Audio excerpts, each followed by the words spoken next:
Hey loves, happy Tuesday. I hope that all is well. Today is Talk with Tyy Tuesday, and since it's the end of May and May was Mental Health Awareness Month, I want to talk about mental health struggles such as depression, anxiety, and suicidal thoughts. So I've really been feeling called to speak on this topic because I know that so many people suffer in silence and are not comfortable with speaking about the uncomfortable topics. I really want to create a platform where people can feel free to express themselves, to be themselves, and just have a source of inspiration towards becoming the best version of themselves.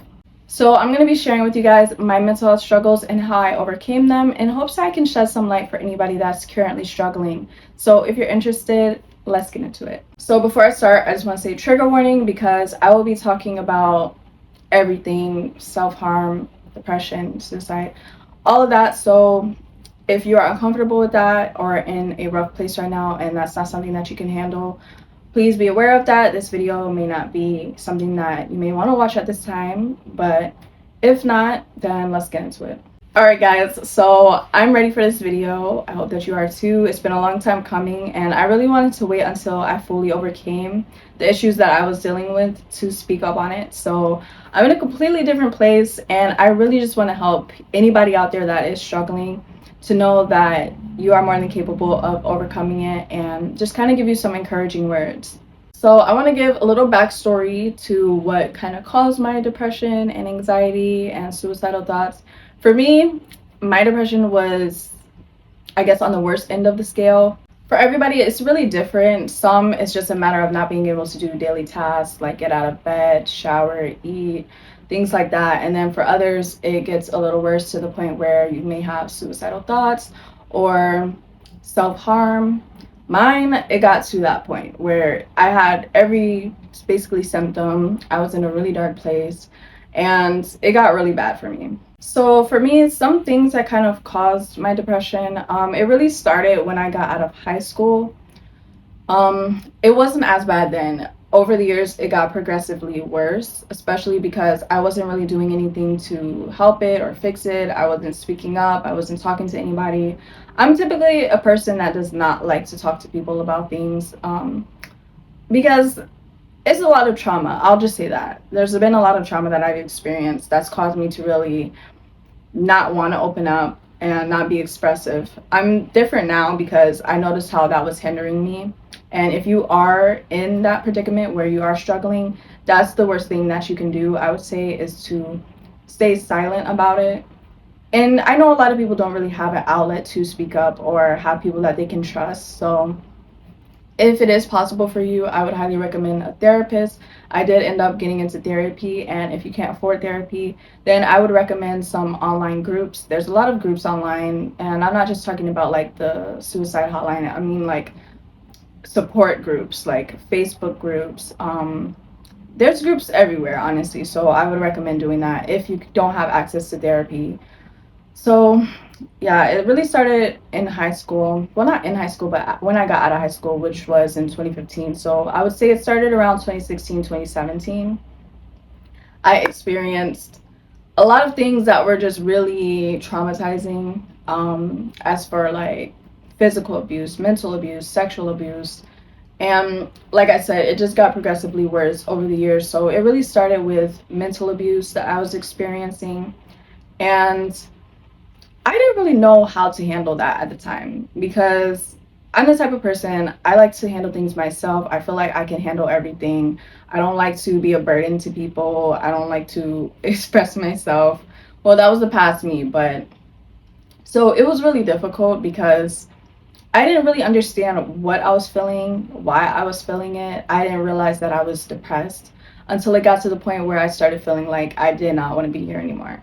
Over time, I started developing really negative habits such as self-harming. I also turned to alcohol. I was drinking a lot to try and cope, smoking as well, and it kind of became like my crutch. And at that point, I would never be home because I didn't want anybody to know that I was struggling. I didn't want anybody to be worried about me. And I didn't realize how bad it got. So it's like, to me, I felt like, well, I'm just sad. Like, I'm just stressed out. I'm just going through something, but I'll be fine.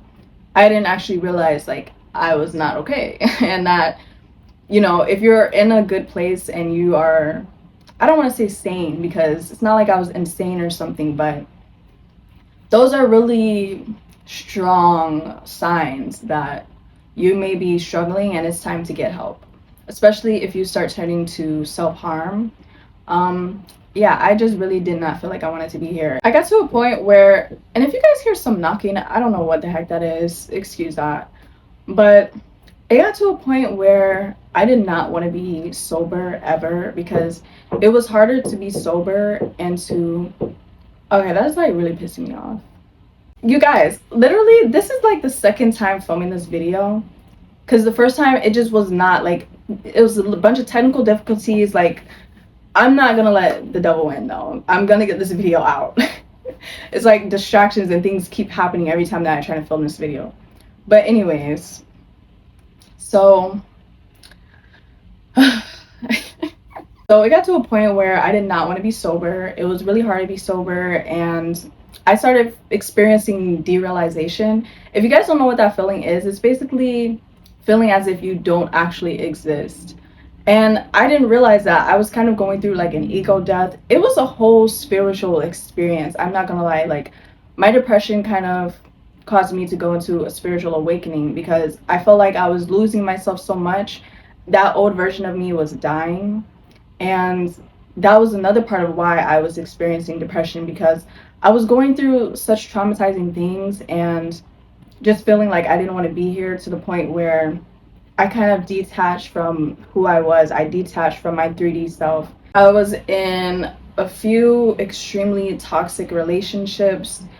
That was my biggest cause of my mental health kind of deteriorating. And I did not really love myself as much as I should have. I didn't respect myself enough. I didn't care for myself enough. And I thought that I did love myself. I thought I knew what it was. But it wasn't until now, with hindsight being 2020 and me actually being on this healing and self-love journey, that I'm starting to really understand what it means to love yourself and to care for yourself. Back then, I didn't have a problem being in situations that I knew were harmful to me. And I was around a lot of people that just were not good for me overall.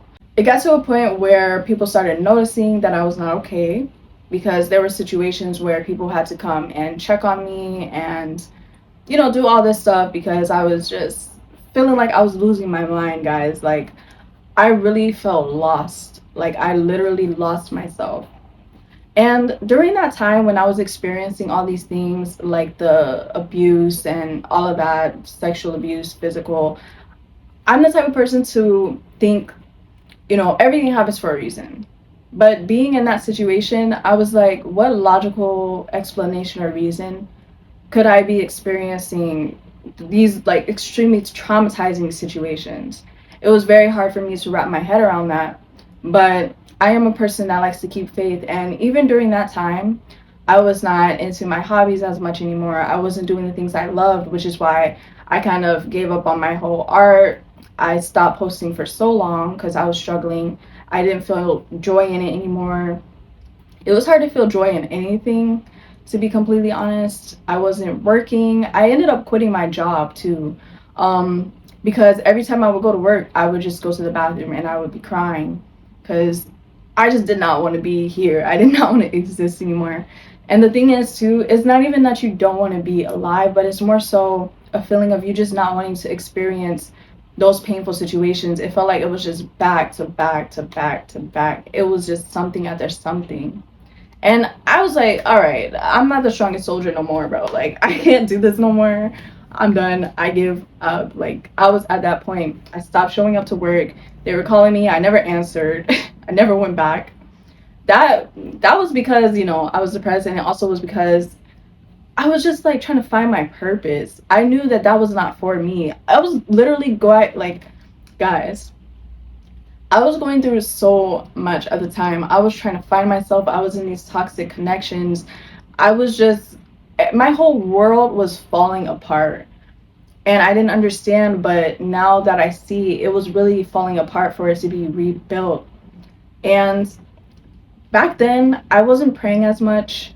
I was into yoga and, you know, things like that, but Definitely not to the extent that I am now. I didn't really have a spiritual routine that helped me to stay grounded and to help me to keep faith, because I lost my faith because I didn't understand why is this happening to me. I didn't really care to pray. I didn't really care to take care of myself. And honestly, I was under a lot of spiritual attack. Now that I look at it, I was really being attacked during that time. And it was a lot of dark energy surrounding me. So it ended up getting to a point where, people started finding out what I was going through, family, friends, and I had to kind of cut off those things that were causing my depression, anxiety, and suicidal thoughts. It was really, really, really hard, guys. Like, I used to have attachment issues, so it used to be really hard for me to detach from things, regardless of how bad it was for me, whether it was negative habits, whether it was people, whatever the case. It was really hard, honestly. And if it wasn't for me speaking up and even starting to pray, I don't think I would have gotten out of that, because it got to the point where I had no choice but to tell people, because people were noticing I was really not in a good place. There was days when literally all that I could do was pray, because it was the only thing that was helping me feel some sense of groundedness and kind of just help me keep faith, because nothing was working. Literally nothing was working. And it was like, I don't know why, but I was just running from God so much because of the fact that I didn't understand, instead of just relying on source to get me through the situations that I was going through. So I started rebuilding my connection. I started getting into spiritual routines that kind of helped me, like praying, meditating, yoga, um, moving my body more, getting active again. After I released myself from all the toxic things that were causing my depression, I experienced like a period of grief where I was just even more depressed. I would say it took me a while to really get back into the hang of life and doing the things that I loved and cared about. So I was patient with myself. I allowed myself to feel those emotions. I allowed myself to cry. I allowed myself to be upset and angry. And I just went through all of those stages, because it's really important to not suppress those feelings if you are going through things. I know it's harder to feel it than to ignore it, but in the long run, if you're ignoring it and you only bottle it up, it's only going to make you worse. It's going to worsen your depression. I'm telling you, that's how mine got worse, because I was trying to bottle it up. I was using things to help me to not think about it and just not feel it, because I just didn't want to deal with it, honestly. But it did not help. So I know a huge thing with depression is you kind of feel a sense like you're never going to be happy again. You feel like you're never going to see the light again. And I was experiencing just that. I swear to you, back then, if you would have asked me if I feel like I'm gonna get better, or if I feel like I'll ever be happy again, I would have told you no. I really did not believe back then that I would overcome it. And I mean that with every like fiber in my being. Like, I really had it set in my head that that was it for me, that I would not overcome my depression and that I would never be the same again. Which is true. I was never the same again after experiencing all of that. But I came back even better. And it's crazy because with me having that mindset back then when I was depressed and me feeling like I would never come back, now I'm experiencing the most peace that I've ever felt in my life. And that's even after experiencing all the traumatizing things that I've went through. The fact that I feel the most peace that I have now, even before I experienced depression, it just really showed me a lot. And it really helped me to become stronger. I really feel now truly that there's nothing that I can experience that I cannot overcome. And not only that, but I realized that God was kind of putting me through that to help me to help other people to overcome it. And it really helped me to step into my purpose, to be completely honest, because I thought I knew what I wanted for my life. And with everything like that happening and my world crashing down and me losing a sense of who I was and just all foundations falling apart, me rebuilding it now, I really see what my purpose is. I really see life in a new way. And it was honestly a really profound experience after looking at it. And now I see why it all happened, although it didn't make sense before. And as well, too, it really helped me to kind of calm down and really just take life a little bit more serious. It helped me to mature. It helped me to heal certain things that I needed to within myself, because those situations that I was in, it showed me, okay, there's certain things that you need to work on, like my self-love, like my confidence, my boundaries, just a lot of different things that I had to work on. So it really opened my eyes. And now, honestly, I'm grateful, and I don't see myself ever really getting back into that place. But I really want to encourage you guys, like, you will overcome it. I promise you. Like, I swear to you, you will overcome it. Because I don't really want to speak too much on the things that I experienced, but they were very traumatizing, like life changing. And I really thought that I would not overcome it, but I'm here and I'm happier and I'm healthier. And now I'm just excited about life again. And I never thought that I would say that.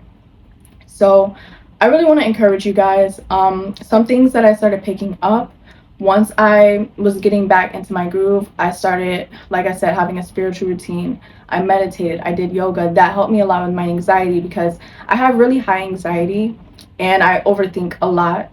So meditating, it really just calms my nerves. It helps me to be centered and present, to not think too much about the future and to not dwell too much on the past. I started journaling, which really helped me to heal those things about myself, like my insecurities and my lack of boundaries.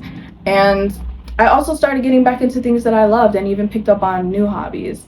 So if you are struggling, I would highly recommend talk to somebody. It does not have to be somebody in your family. Even if you have a friend, somebody that you can trust, please speak up. Do not just suffer alone. Do not hold those emotions in. It's so crucial that you do not keep that bottled up, because it's gonna destroy you. I promise. Like, it's just not gonna end well. So please speak up to somebody that you trust. Separate yourself from whatever it is that's causing your anxiety. It can be different for everybody. It's so different for everyone. For me, I did take therapy, like I said. That helped me with like the whole abuse aspect and things like that. Because yeah, some things will change your mind kind of psychologically. So it's really important to get help when it comes to that, because once you experience certain things, it really just changes your mind to a way where you can't see life the same again. But I promise that you can have a new positive outlook, and it does get better. Try some new hobbies, get your body moving, eat healthier. Um, when we go through a lot of traumatic things, energy gets stored and pent up in our body, which is why I like yoga and moving my body, because it helps to release that energy and that trauma. Trauma does get stored in the body. It honestly feels good to talk about it, because nobody really knew. Like, there's probably people that are gonna watch this video that are gonna be like, I did not know that. But yeah, I was really down and out. I still have the scars and everything from when I was self-harming. And it just really taught me a lot. So I just want to encourage you guys to stay positive. And I know it's so hard to say that, but guys, when I tell you I was struggling bad. And I promise you that if I can overcome it, you can overcome it. You're more than capable. I love you. If nobody's told you, you are important. You do have a bigger purpose. And a lot of times, the people that go through really traumatizing things do have a big purpose. So I want you to know that you are needed. And if you need somebody to talk to and you don't have nobody and you just want to text or DM me, reach out. I will answer and we can chat. I'm here for you. I love you. And I hope that you guys enjoyed this video. If you know anybody that is suffering, help them, reach out to them, check on them. And yeah, guys, that is it. Stay strong. I'm rooting for you guys. And I wish you all the best. I can also pray for you. So if you need to reach out, and yeah, I will pray for you. But I love you guys. I'll see you in my next video. Give this video a thumbs up. Subscribe if you're not already. And catch you later. Peace out.